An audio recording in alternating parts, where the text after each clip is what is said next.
Selamünaleyküm arkadaşlar. Yine maceralara akmaktayız. Küçük Vadi ile birlikte. Nasılsın oğlum? İyiyim baba, sen nasılsın? Teşekkür ederim. Ne yapıyoruz bugün? Nerelere gidiyoruz? Bugün çok güzel maceralara doğru adım adım ilerliyoruz. Hadi bakalım. Şu an araç intikalindeyiz arkadaşlar. Birazdan araziye varacağız. İnşallah yaya intikale başlayacağız. Küçük Vadi ile birlikte. Güzel bir keşif yapacağız değil mi? Evet.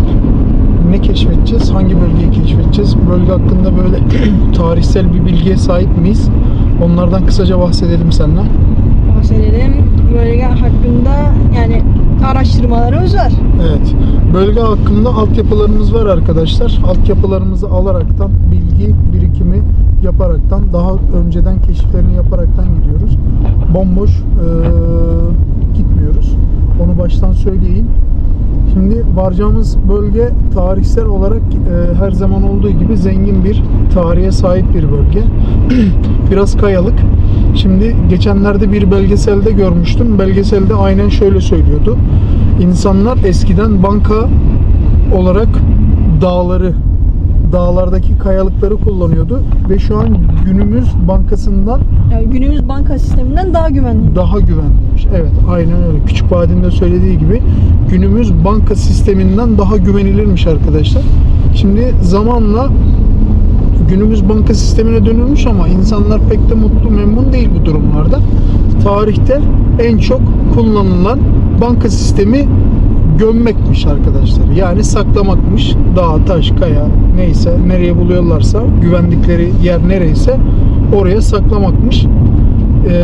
Tabii bu saklayanlar çoğu almış, geri dönmüş, zulalarını almışlar, gömülerini almışlar, hazinelerini almışlar, definelerini almışlar. Çoğuları da işte iç savaş, işte savaş, Göç. ne bileyim işte göç, zorunlu göç gibi sebeplerden dolayı da sürgün gibi sebeplerden dolayı da birçoğu ne yapmış arkadaşlar? Bu değerli eşyalarını, hazinelerini, gömülerini dağ, taş, kayalık buralarda bırakmak zorunda kalmışlar. Şimdi define dediğimiz olay aslında bu. Tamamen bu değil mi? Şimdi arkadaşlar biz tarihi zengin bölgelerde önce araştırmalarımızı, keşiflerimizi yapıyoruz. Daha sonra da ne yapıyoruz? Cihazlarımız aracılığıyla bölgeye intikal ediyoruz. Ettiğimiz yerde de cihazlarımızı aktif ediyoruz ve Rabbimizin de yardımıyla yol yordam, işaret ne varsa, bulabildiğimiz ne varsa onlardan cihazlarımızın almış olduğu sinyaller doğrultusunda güzel keşifler, güzel defineler, gömüler, hazineler bulmaya çalışıyoruz. Çoğu zaman da başarılı oluyoruz. Neden? Çünkü cihazlarımız kuvvetli, güçlü. Şimdi arkadaşlar gideceğimiz bölge tarih olarak da şöyle tabii ki tarihten Türkleri sildiğiniz zaman tarih diye bir şey kalmaz diye bir söz vardır. Belki duymuşsunuzdur. Şimdi Büyük Selçuklu döneminden başlayaraktan güzel bir tarihimiz var bizim. Zengin bir tarihimiz var. Ve birçok ulusu bu tarihte bu zaman yolculuğunda misafir etmişiz, barındırmışız.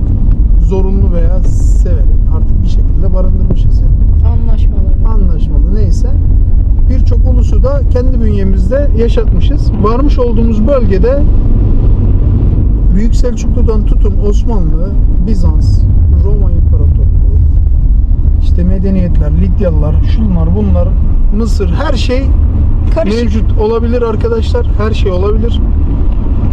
Biz genelde karşılaşmış olduğumuz şeyler, gömüler arkadaşlar Roma İmparatorluğu'na ait. Çünkü onlar birçok alanı ele geçirmişler ama tekrar kaybetmişler. Kaybetme esnasında da maalesef gömülerini bırakmak zorunda kalmışlar. Bu sebepten dolayı bulmuş olduğumuz hazinelerin çoğu Roma İmparatorluğu'na ait. Tabii ki Osmanlı var, Ermeni de var, Yahudi de var. O yüzden varmış aslında olduğumuz hepsi bölgede Osmanlı ama tabii, Osmanlı'nın içindeki uluslardan parçalar. aynen hepsi öyle. Osmanlı himayesi altında. Varmış olduğumuz bölgede de inşallah bu güzel uluslardan bir tanesini ne yapacağız arkadaşlar? inşallah keşfetmeye çalışacağız. Şimdilik sizden ayrılmak zorundayız. Varacağımız bölgede de ne yapıyoruz arkadaşlar? Tekrar beraber olmak kaydıyla şimdilik Allah'a emanet olun diyoruz. Yolda da inşallah yine güzel bir bölgeyi görerekten, sizle kayda girerekten devam edeceğiz. Tekrar merhaba arkadaşlar. Bölgeye intikalimizi tamamladık. Şimdi gelmiş olduğumuz noktada harika bir kaya mezarı keşfettik diyebiliriz arkadaşlar, Küçük Vadi ile birlikte. Arkamızda da görmüş olduğunuz gibi büyük ihtimalle kaya mezarı ama girişinin nerede olduğunu daha kestiremedik. Cihazlarımızla birazdan kontrollerini yapacağız. Doğru mu? Şimdi Küçük Vadi'ye bugün biraz alan taramayla alakalı eğitim verdim. Alan taramamızı Küçük Vadimiz kullanacak. Diğer cihazları da ben kullanmaya gayret göstereceğim. Ne yapacağız? Şimdi buranın kontrollerini yapacağız. Hadi bakalım. Şimdi oksit modunu al. Alan taramamızı. Farklı bir noktaya geç. Bir bakalım. Alan taramamız ne diyecek? Arkadaşlar bölge de harika bu arada. Gerçekten çok güzel. Şaheser yani. Küçük Vadi'nin şansına harika bir noktaya geldik diyebiliriz. Evet.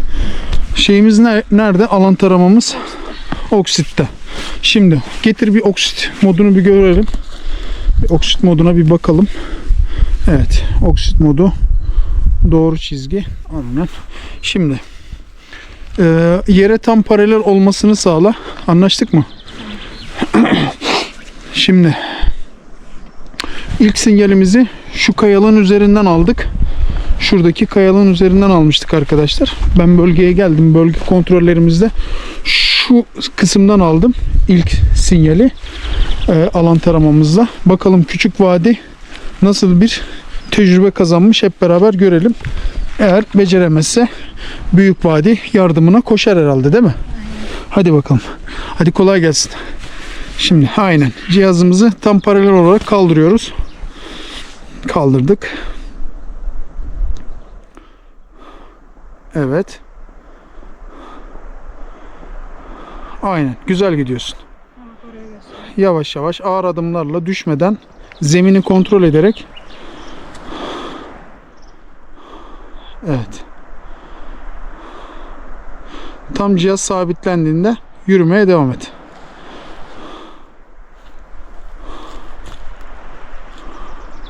Nereye gösteriyor? Aynı noktayı gösteriyor değil mi? Hadi bakalım.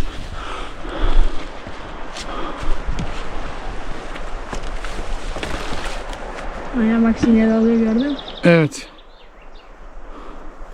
Sinyali aldı arkadaşlar. Aynen. Ver bakalım bir de bana. Aynı noktadan. Bir de ben deneyeyim. Sağlamasını yapalım. Geç bakalım sen de güvenli bir noktaya. Şuradan açalım. Şimdi antenimizi biraz kaldıralım. Şöyle. Birazdan fazla oldu bu. Antenimizi kaldırdık arkadaşlar. Şöyle oksit modunda. Bak. Tarama yapmadan direkt gidiyor, görüyor musun? Evet. Tarama yapmadan direkt çekiyor. Bak şu an görüyor musun? Daha güçlü bir şekilde sinyal alıyor. Bir daha kaldırıyoruz. Bak. Hemen geliyoruz. Ağır adımlarla.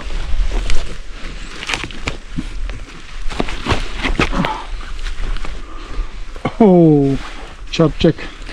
Döndüremiyoruz. Dur bakalım, biraz kıstık. Hadi bir daha aktif ettik. Bak görüyor musun? Sinyal nasıl oluyor? Anten uzunken dönme arkadaşlar frekansı, yani yoğun sinyal verme hareketini yapamıyor anten çok uzunken, ama anten uzunken direkt Kısayken sinyali ne yapıyor? Hemen kapıyor arkadaşlar. Şimdi bir de oksit modundaydı. Zaten burası da bayağı oksitli arkadaşlar. Oksit modunda oksiti bayağı güzel algıladı, çekti. Şimdi değerli moda altın modunu alıyoruz. Altını biliyorsunuz arkadaşlar. %100 altın olma olasılığı diye bir şey yok. Altın değerli anlamında altın yazıyor orada. yani altına yakın bir değerli varsa dönecek. Evet. tabii altın olma ihtimali veya altına yakın değerli Belki olan altından her daha şeye- güzel bir şey. Aynen. Aynen. Altın yazmasının sebebi değerli olan her şeye genel anlamda dönüyor olması, yani sinyal veriyor olması anlamına geliyor. Şimdi ne yapıyoruz? Tekrar kaldırdık arkadaşlar. Ya şey gibi Altın kuyumcu, modunda. mesela kuyumcuya gidersin, kuyumcu sadece altın satmaz. Onun Aynen gibi bir şey. öyle. Aynen öyle. Bak Küçük Vadi daha aklı başında yorumlar yapabiliyor. Çoğu abonelerimizden daha aklı başında yorum yapıyor. Tebrik ediyorum.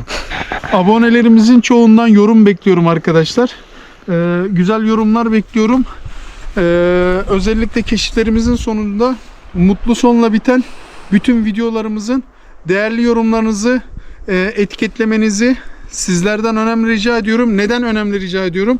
Çünkü bazı abonelerimiz yorum atmayı bırakıyorlar. Gün geliyor çekiliş yaptığımızda ne oluyor arkadaşlar? Yorum atmayı bırakan arkadaşlar Çekilişe katılamıyor. çekilişe şans daha zayıf olarak giriyorlar. O yüzden herkesten yorum bekliyorum ve herkesin bir şekilde beğeni, yorum olayına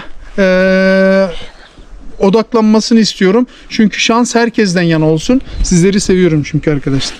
Değerli modda da güzel bir sinyal aldık. Şimdi ne yapacağız?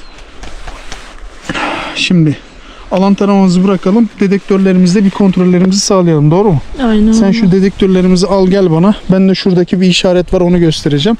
Şimdi arkadaşlar burası kaya mezarı demiştim.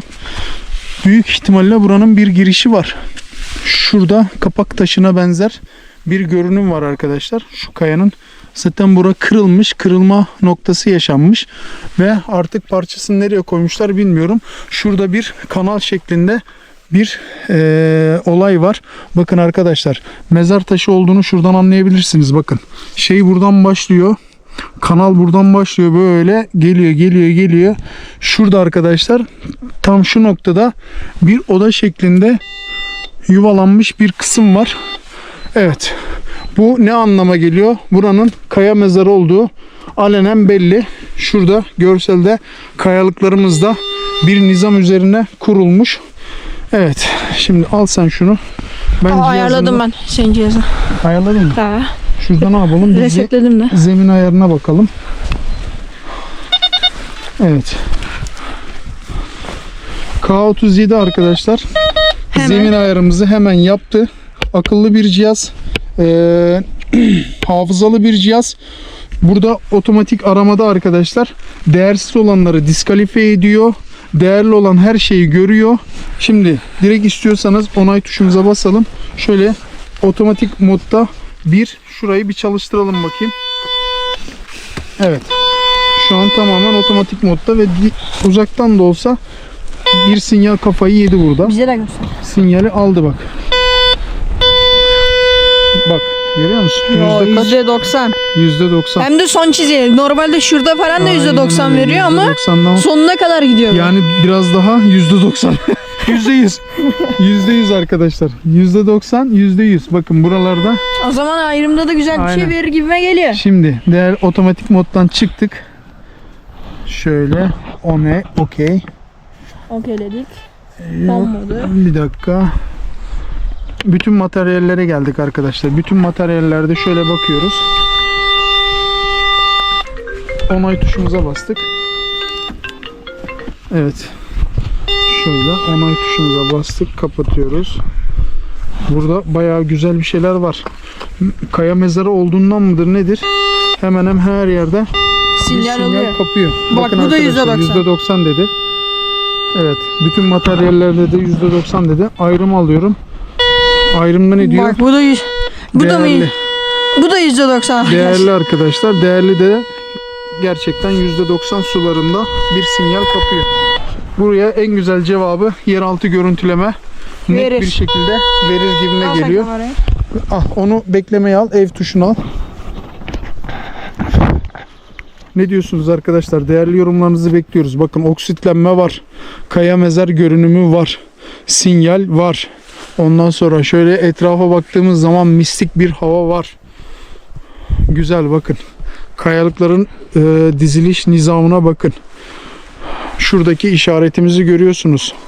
Kaya şeklinde, oyma şeklinde, yılan oyma şeklinde ve mezar odasını gösteren bir simgesel bir şekli var. Evet. Canlı tarama demiş arkadaşlar. Bir dakika. Pinpointer alacağız biz. Canlı tarama demiş. Pinpointer demiş. Dosyalar. 3D zemin tarama. Canlı Önce bir tarama. pinpointer yapalım biz. Tabii önce bir pinpointer yapalım arkadaşlar. Bakın. Dolaştırıyoruz. %80'i görüyor vallahi. Bak. Aşağılarda bir şey yok. Yukarılarda, zirvelerde %81'e kadar Doğru mu? ulaşıyor aynen. %81'i gördü. Cihaz harika bir Yapıya koordinasyonla çalışıyor. Şöyle. Canlı taramada bakacağım ben bir de buraya. Pinpointer. Canlı tarama.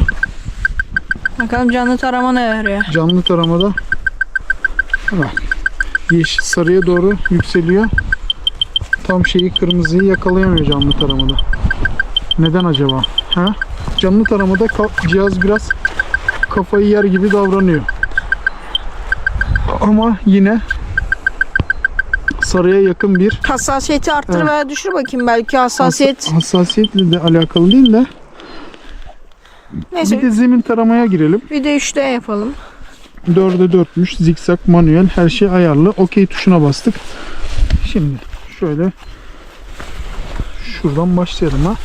Zikzak Aynen. tuşuna. Şöyle aşağı in istiyorsan kendini sağlam bir noktaya al. Arkanı sağlam bir noktaya al. Evet. Tamam mıyız? Aynen öyle. Anlaştık mı? Şunu açalım. Biraz bakayım. 4'e 4 dedik değil mi? Şöyle geniş açıdan bir tutalım. Şeye. Heh. Başla. 1 2 2, 3 3, 4 4, 1 1. 2 3 4 4'e 4 mü yaptın? 1 2 3 4 1 2 3 4 aç dedik. Ekranımızda şöyle bir simgesel yapı çıktı. Gösterelim. Şimdi şu aşağıda bir boşluk var. Kaya mezar olduğuna dair zaten söylemlerimiz vardı. Evet. Şöyle ekrana net olarak görebilirsiniz. Şurada da kırmızılıklarımız var. Kırmızılıklarımızın olduğu noktada da arkadaşlar büyük ihtimalle mezara ait bir şeyler var. Kaya mezarına ait bir şeyler var. Yüzeysel mi değil mi? Onu şöyle bir görmemiz gerekiyor. Evet. Aslında telefondan bakacağız ama neyse. Şuradaki almış olduğumuz sinyal üzerinde biraz çalışalım. Olmazsa telefondan derinlik analizine falan da bakarız. Olmaz mı? Olur. Şimdilik ne yapıyoruz? Cihazımızı beklemeye aldık. Evet. Burada. Gel bakalım. Cihazlarımız beklemede. Bence kapat, şarjları bitmesin. Bence de kapattım.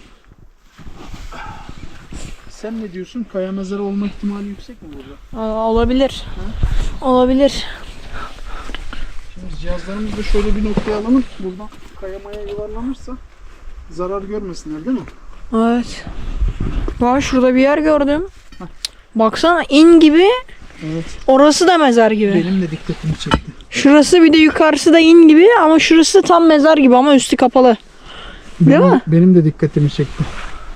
Şimdi sen şu mezar kısmını iyice görmüşsündür. Gördük. Şuralar. Tamam mı? Evet. Şimdi bu kayalarımızın üzerini bir temizleyelim. Pointerimiz nerede? Pointerimiz burada.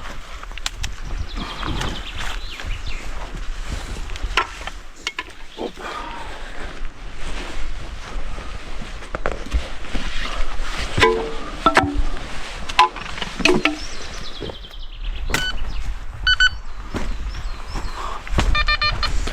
Evet arkadaşlar. Şimdi şurayı bir öncelikle bir elimizle açabildiğimizi açalım. Şöyle bir öncelikle bir şununla bir gezinelim bakayım. Yüzeysel bir durum var mı? Var mı yok mu? Ha? Olabilir de olmayabilir de. Evet.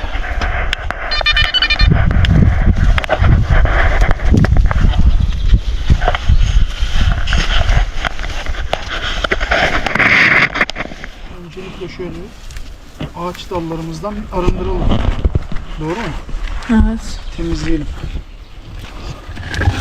Bak. Oksiti görüyor musun? Ha, mis gibi değil mi? Mis gibi. Oksit mis gibi. Evet. O da güzelmiş. Mis gibi kokuyor vallahi. Babamın oda parfümü. Evet. Aynen. Al şöyle baba bir parça araba parfümü olarak asarsın aynanın üstüne. Olabilir. Mantıklı. Hadi bakalım. Taşımız bitti.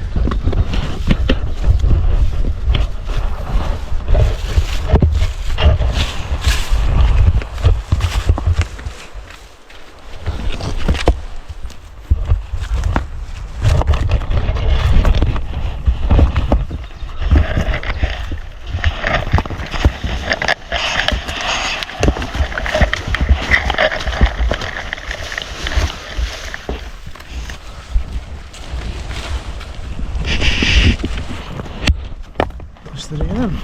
Evet üstü. Blok blok. Şekil de güzel ha. Aynen. Parça olarak da şekli de güzel yani. Şöyle kenara koyalım. Belki kilit taşıdır da kilit olarak kullanırız. Olabilir. Kilit olarak ha. Olabilir. Mantıklı. Hırsızların bilmediği yöntem. Nasıl açacağız biz bunu diye oturup düşündüler. Çilingir falan çağırdılar. Değil mi? Küçük vadiden espriler arkadaşlar.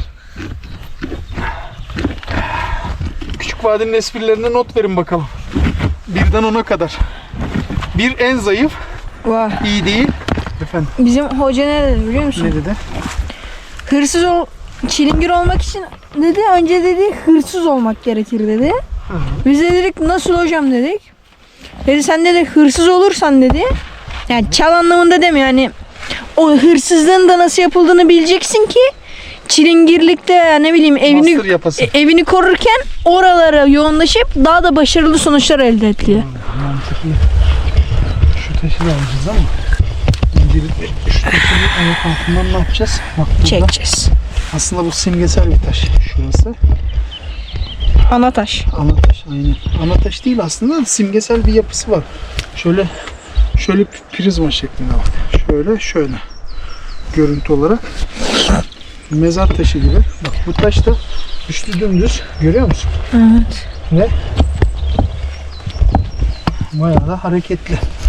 Şimdi bu taşı aşağı doğru attırabileceğiz mi? Ona bir bakalım. Gider gitme duruyor. Hadi aşağı doğru attırırız da durur mu pek bilmiyorum. Yok. Eğer dibe falan bırakırsan iyi olur. O gitmez. Durdu orada. Duydun mu?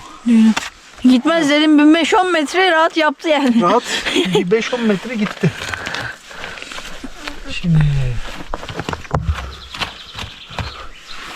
Al bak murçla falan temizlersin.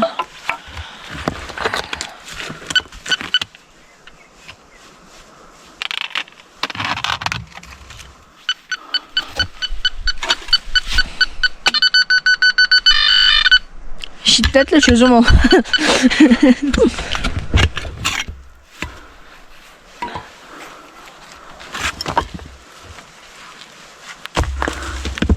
evet. Cihazlara doğru gidiyor.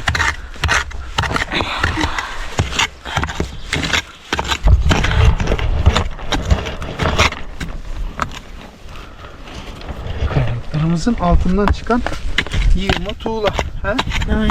şeklinde, yani tuğlamsı bir yapıda inşa edilmiş burası.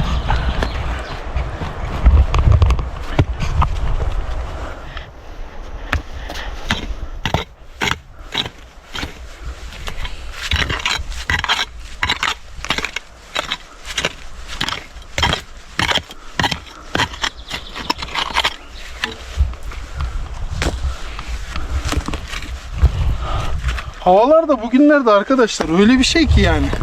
Şöyle söyleyeyim size. Bir yaz sıcağı, bir kış soğuğu. Ya bir tişörtle çalıştığımız oluyor. Bir yağmurluk giyesimiz oluyor. Bir kışlık mont giyesimiz oluyor.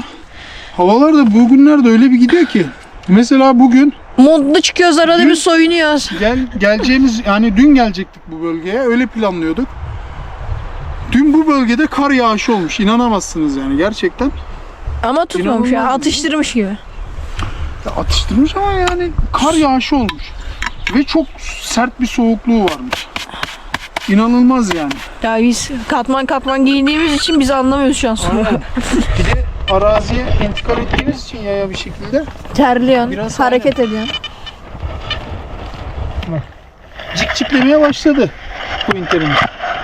Bakalım bir şeyler var mı? Cikciklemeye başladı. Cikciklemeye başladı vallahi. Ne diyorsun? Abi bilmiyorum. Cik yapıyor vallahi. Belki yumurtlar. Yumurtlar mı? Cik yapıyor ya. Bak.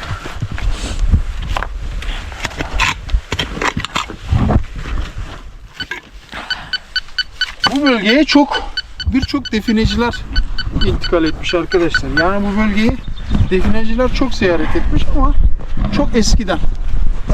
Köylülerin anlattığı kadarıyla bayağı bir yoklanmış bu bölge. Çünkü eski Karadüzen defineciler, biz de bir zamanlar Karadüzen definecilik yaptık bu arada arkadaşlar. Yani.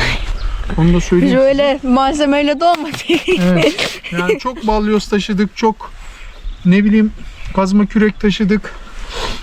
Ve bir bakıyorum eve geliyor kantar içinde. Ne oldu? Şurayı kazdık, bir şey bulamadık. Ha, bir şey bulamadık. Yani cihazsız çıktığımız zamanlar çok oldu. Çok da fazla bir şey elde edemedik. Çok yorulduğumuz günler oldu. Sabahtan akşama kadar yırtıldığımız günler oldu. O zamanlar cihazlara ulaşmak daha zordu. Şimdi yine işimiz kolaylaştı, bayağı kolaylaştı yani. Artık teknolojiye ayak uydurduk diyebiliriz yani. Doğru mu? Aynen. Küçük vade. Evet. Ne diyorsun bu konuyla alakalı? Ayak uyduruyoruz işte. Ayak uydurmaya da devam ediyoruz değil mi? Aynen öyle. Bakalım.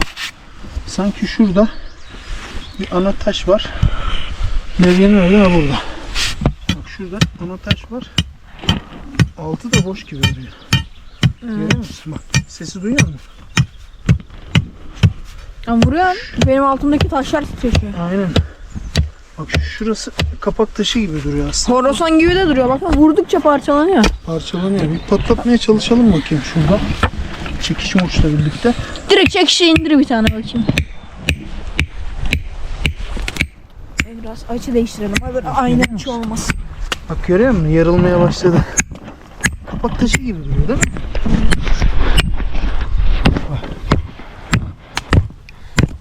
Bak oynuyor görüyor musun? Şimdi buradan levyeyi takacağız, alacağız. Dur bakayım, levyeyi bir alayım ben şuradan.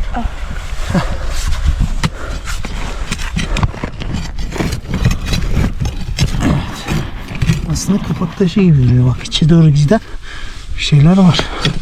Ne diyorsun? Buradan güzel bir şeyler çıkar mı bize? Katman da olabilir. Aynen.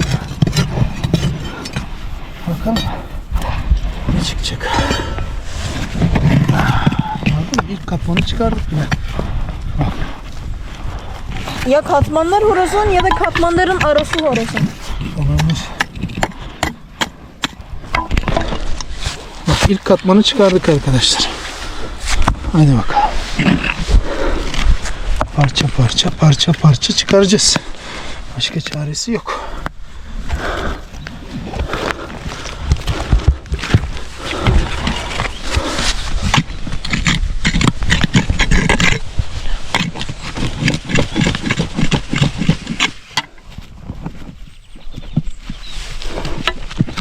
Evet.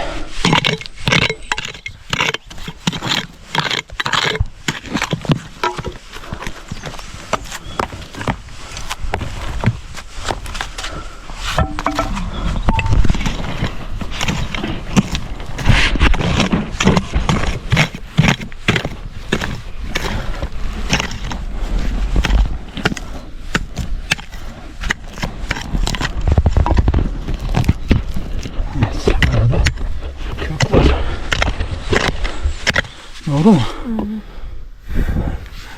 Oo, yoruldum.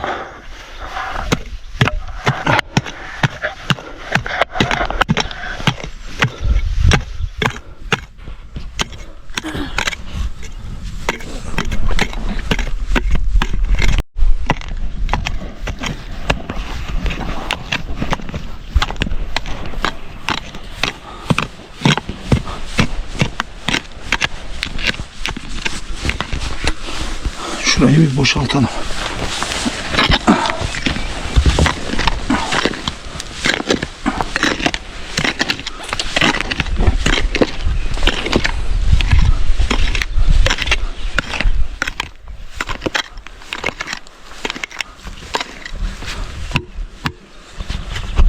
Şurada da bir tane kaya var. Görüyor musun? Çekici versene, altı boş mu diye bir kontrol edeyim şunu. Evet, boş gibi. Tahta kısmını vursan öyle daha dolgun ses çıkar. Yok. Boş değil. Şunun altı boş bak. Görüyor musun? Bak. Bak şundaki sese bak. Tok. Görüyor musun? Bak bundaki ses yumuşak. Büyük ihtimalle mezar, Kanal gibi bir şey olabilir mi? kaya mezarına giriş buradan bir yerden. Şu noktadan kaya mezarına giriş olabilir. Bir pointerle bak bakayım. Pointerle bakalım. Bak bunun altı boş. Ama pointer tabi sinyal vermiyor. Aha. Aha. Evet, sinyal aldı. Şaka gibi lan. Aynen. Aa, görüyor musun? Yeşil Yeşil kuduruyor. yeşil kuduruyor. Vallahi kuduruyor. Bak bakayım. Versene şunu, dur bakacağım. Yavaş yavaş malzeme belki yakındır.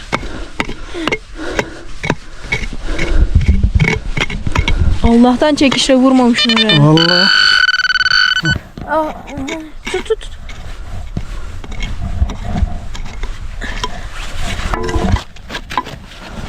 Allah Allah. Çıldırıyor vallahi, çıldırıyor.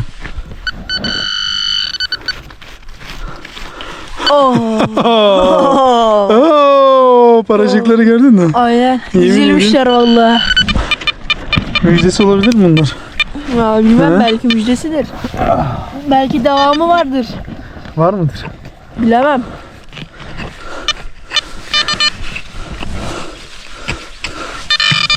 Çok şey yapma. Belki çürümüşlerdir, zarar vermeyelim. Ya çürümez de biz her türlü önlemimizi alalım. Bak. Paralar çıktı. Oo. Oo. Hadi bakalım. Şöyle paracıklarımız geldi. Bakalım devam var mı? Oo, var, Bir tane ötüyor daha. baksana. Bakalım hala devam var. Oo. Oo. Hadi Bu bakalım. ne? Bu Hadi ne? bakalım. Bakacağız şimdi. Başka ne elmas var? Devamı yok mu? Devamı yok. Getireyim mi direktörü? Bu kaya girişinin müjdesi bu. Harbiden müjdesi. Ya müjdesi ya da define sadece bunu gösterip kaya mezarını açtırmamak için şey yapıyorlar. O da Hile yapmışlar. Bak görüyor musun? Alta doğru gidiyor çekiç. Bak. Ya daha zorlasan açarsın. Tabii burada giriş var. Dedektörle bir bakacağım. Tamam getirsen. Dedektörle Ben getireyim mi? Al sen. Getirsene şunu. Dedektörle buraya bakalım. Evet arkadaşlar. Şu taşımız büyük ihtimalle, bu taşımız büyük ihtimalle kaya mezarına, buradaki kaya mezarına giriş olma ihtimali yüksek arkadaşlar. Evet.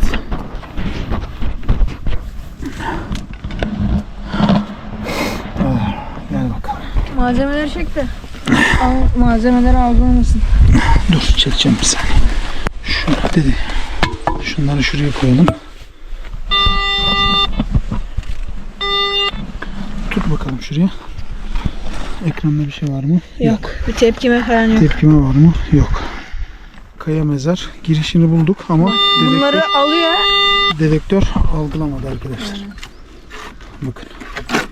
Algılamadı. Aşağı doğru algılaması lazım. Algılamadı. Dedektörü güvenli nokta yok. Vallahi Yorulduk ama yapacak bir şey yok. Günü bereketlendirdik. 4 adet lan para. Ay. Neymiş? Heykelcik. Su falan var mı çantamızda? Su var aslında da. Getireyim mi? Dur şu elimize temizlemeye çalışalım. Şimdi suya Çamur yapmayalım. temas etmek istemiyorum. Şimdi başımız battı vallahi. Yaklaş bakalım. Yakın çekim al şunu. Kolye mi ne? Nasıl bir şeymiş o ya? Aslında fırçamız da vardı ama. Getireyim işte ya. Çantamda Bir fırçamızı- şurada 5 adım. Ha, fırçayı bir getir. Evet arkadaşlar. Harika. Bir eser. Tarihi eser. Şimdi neye benzediğini tam olarak da bulamıyorum. Fırçayla bir üzerinden geçeceğiz. Temizlemeye çalışacağız. Bayağı çamurlanmış. Gözenekleri tıkanmış. 4 adet de paramız var. Paralarımız da şöyle. Evet.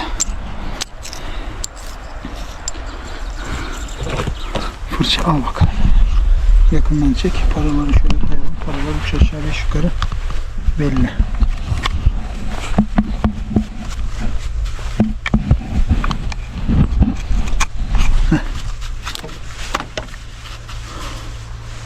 Korktum o dedektör düşünce. 3 harfler mi geldi? Hayır 5 harfliyim ben burada. 3 harfli gelmemiş, 5 harfli gelmiş. Kim? Yasin. 5 harfli arkadaşlar. Oo, Göster rahipmiş. bakayım. Oo. Hacı görüyor musun? Aa evet. Bak, Haç şey, burada. boğazında. Tam parmağımın üstünde küçücük bir haç var Bak, arkadaşlar. oo, burada da bir tane şey var. Ne? Bak, küçük bir Aa, tane aynen, kız kız çocuğu mu var? Kız mı erkek mi? Eteği var, kız herhalde. Eteği var ya, kızdır.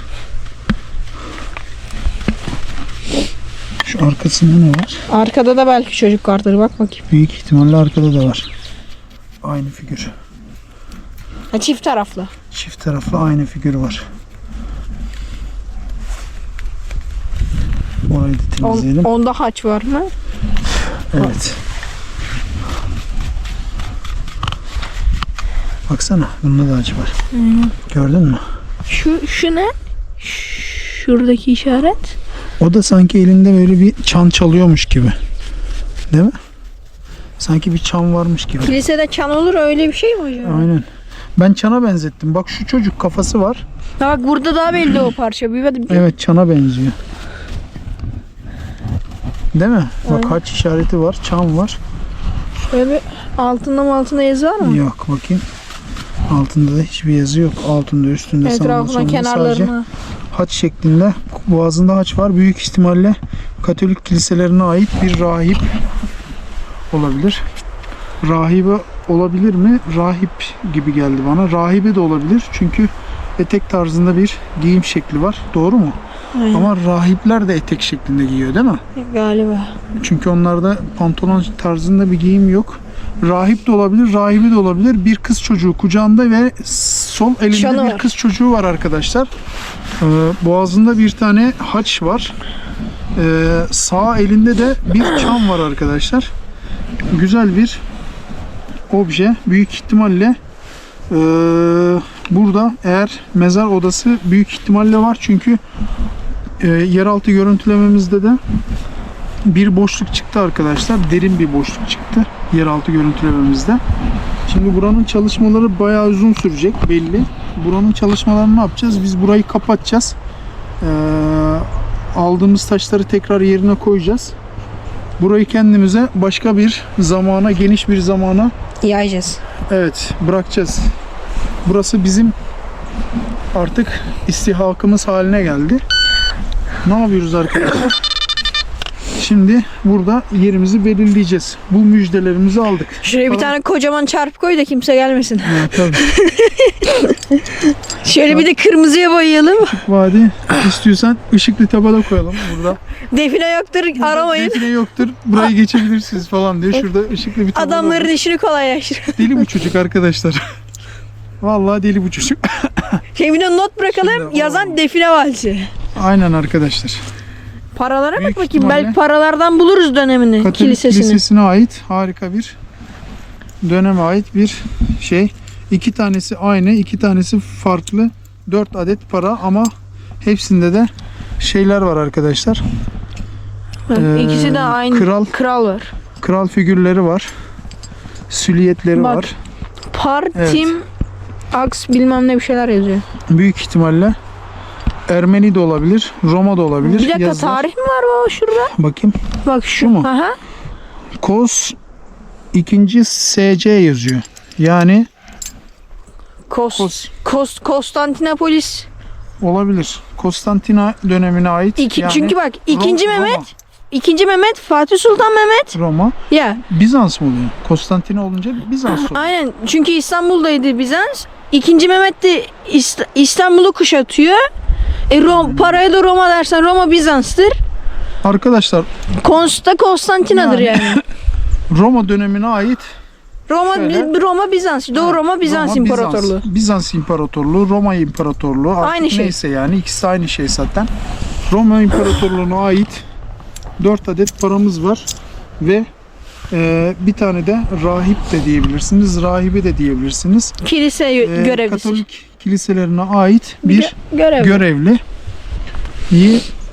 simgeleyen güzel bir başyapıt diyebiliriz arkadaşlar. Çünkü harika. Kolye falan da olabilir mi? Belki şurada bir şey vardı, Kolye koptu. de olabilir. Korunma amaçlı saklanan küçük objelerden de olabilir. Anladın mı? Hani eskiden biliyorsun tanrıçalar küçük minyatürdü. Korunmak için insanlar Cebine sağına soluna koyuyorlardı. Cebine atıyordu. Cebine koyuyordu. Veya kuşağın içine koyuyordu. Bir şeyler yapıyordu. Değerli yorumlarınızı bekliyoruz arkadaşlar. Bizden bu kadar. Birazcık da siz yorum atın. Sizleri seviyoruz. Kanalımızdan ayrılmayın. Maceranın tek adresi diyebiliriz. Küçük Vadi ve Define Vadisi olarak sizleri canı gönülden selamlıyoruz. Allah'a emanet olun.